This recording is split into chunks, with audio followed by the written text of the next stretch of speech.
E nós voltamos então ao tema quente desta noite, que está discutindo a violência contra a mulher. E antes de mais nada, vamos dar o resultado da nossa enquete, que a gente sempre lembra que não é uma coisa científica, mas apenas para retratar a opinião das pessoas que estão assistindo ao programa. Então, 53,33% dos internautas disseram que sim, que os homens devem reembolsar o governo pelos gastos pagos com pensões às vítimas. E 46,66% dizem que não deve haver esse reembolso. É um número que chama atenção de qualquer forma, horrível, né? Olha, eu achei que ia dar 100%.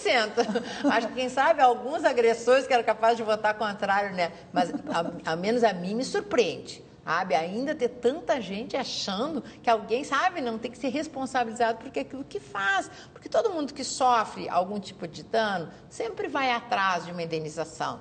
Então, assim, será que o Estado que sofre esse dano, que não foi provocado por ele, não pode ir atrás? E é um prejuízo para todo mundo, porque Exatamente. É um recurso que acaba não sendo usado para todo mundo, para o grosso da população, né? Além de toda a questão psicológica e física contra as vítimas. E que daí seja até uma indenização por dano moral, que é algo que até nem se busca. Ou seja, todas essas mulheres que até apareceram nas reportagens, assim, absolutamente mulheres aos pedaços, né, que estão ali. Será que elas não tinham direito até de serem indenizadas por dano moral? Eu não estou falando assim só em alimentos, que eventualmente elas têm o direito, sabe? O Estado é esse ressarcimento, mas também essa indenização. Eles têm que ser culpabilizados, responsabilizados por aquilo que ele faz. Então, acho que talvez esse número assim reflete ainda um pouco assim da falta de sensibilidade da nossa população de que, bom, a violência, alguém tem que ser responsável por ela. E, senadora, pelas incursões que a senhora tem feito nos estados, ainda se confirma aquela tese de que a violência existe em qualquer classe social, em várias idades também, né? Porque a gente estava analisando alguns dados, que a mulher, primeiro, ela sofre violência por parte dos pais, tanto o pai quanto a mãe, depois do marido ou companheiro, e na terceira idade, para os filhos, né? A mulher, a partir dos 60 anos, começa a ser agredida pelo próprio filho. E é verdade, porque, assim, a maior incidência de violência contra a mulher, nesse sentido, da violência física, psicológica, sexual, ela se dá mais ou menos nessa faixa dos 20 aos 29 anos. A maior incidência, mas nas outras faixas etárias também acontece. E a mulher idosa é aquilo que você disse. Normalmente os filhos que estão no tráfico acabam violentando as suas mães, violentando as suas avós, porque eles querem dinheiro, precisam do dinheiro. Então retira tudo que tem dentro de casa, quando não consegue retirar mais as coisas de dentro de casa, aí eles querem dinheiro da própria mãe, então acaba violentando. Mas é outro tipo de violência, né? Agora, eu acho que a violência da qual que nós estamos tratando aqui, que é a violência praticada pelos companheiros, a violência doméstica praticada dentro de casa, ela é muito grave. E nós vimos que a maior parte desta violência, ela acontece em todas as classes sociais. Infelizmente, quem é de classe social, quem tem um poder aquisitivo maior, as mulheres têm mais receio de fazer a denúncia, porque muitas vezes tem um nome mais conhecido, tem um certo receio de se expor, mas as informações que nós temos recebido por parte das autoridades públicas é que a violência está presente em todas as classes sociais. Parece que elas têm mais o que perder. Inclusive, tem mais vergonha até de não, denunciar. inclusive assim, praticado por maridos que ocupam funções importantes, muitos são médicos, inclusive, e que praticam violência contra a mulher. Então, isso é muito triste. Agora, tem um dado que eu acho que é fundamental. Os gastos da saúde não se dá apenas quando a mulher tem uma agressão, um corte, é esfaqueada, alguma coisa, vai lá e se cuida. Quer dizer, um ferimento mais imediato. Mais imediato, mas o tratamento psicológico dela e dos seus próprios filhos, que é um tratamento mais demorado. Esse que precisa ser também olhado.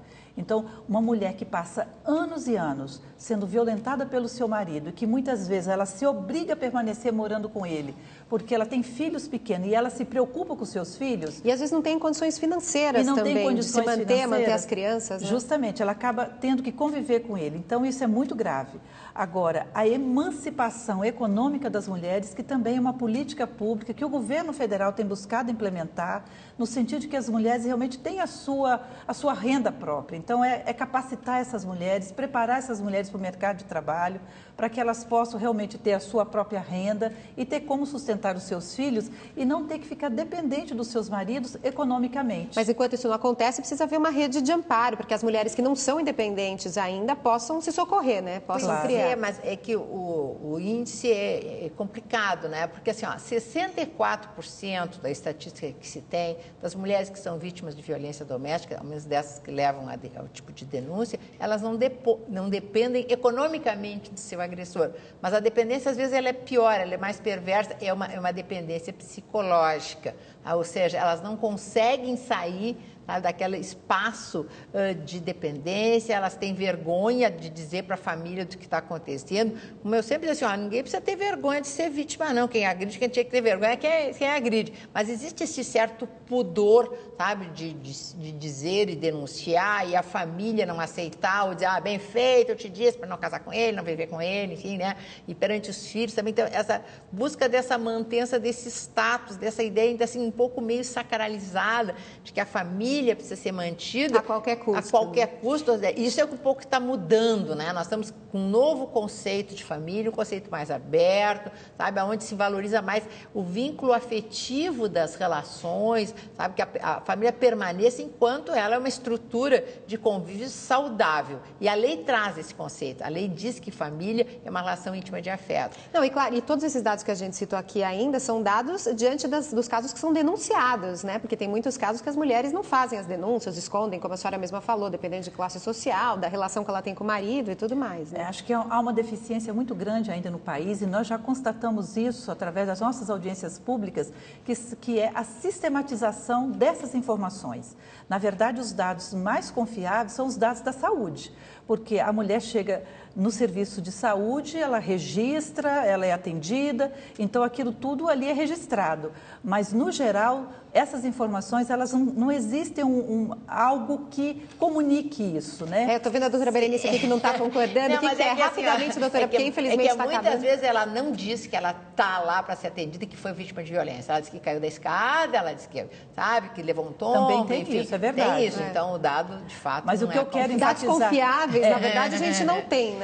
O que eu quero enfatizar aqui é que os dados que nós temos não são totalmente reais. Né? Eles são insuficientes, porque não existe... Mas o problema é maior do que a gente sabe. É maior do que a gente sabe. Não existe uma sistematização por parte de todos os órgãos públicos desses dados e que não há uma comunicação dessas informações. É preciso criar no país um sistema de informações que se comunique. Os dados da polícia, os dados da saúde, os dados da justiça, esses dados precisam se comunicar. Então, precisa criar um sistema que eu acho que, inclusive, conversamos recentemente com o ministro da Justiça, ele mesmo dizia isso. Nós precisamos criar um sistema realmente que nos dê as informações reais do que acontece no nosso país. Para a mulher poder ter segurança, ela precisa ter segurança para poder denunciar. Acho que aí nós vamos começar a diminuir o número da violência. E até para que as políticas públicas possam ser implementadas. Quer dizer, eu tenho onde ir, eu tenho onde me socorrer, eu tenho onde denunciar, eu vou receber o apoio do Estado. Então, quando a mulher desiste, muitas vezes, quem faliu foi o Estado.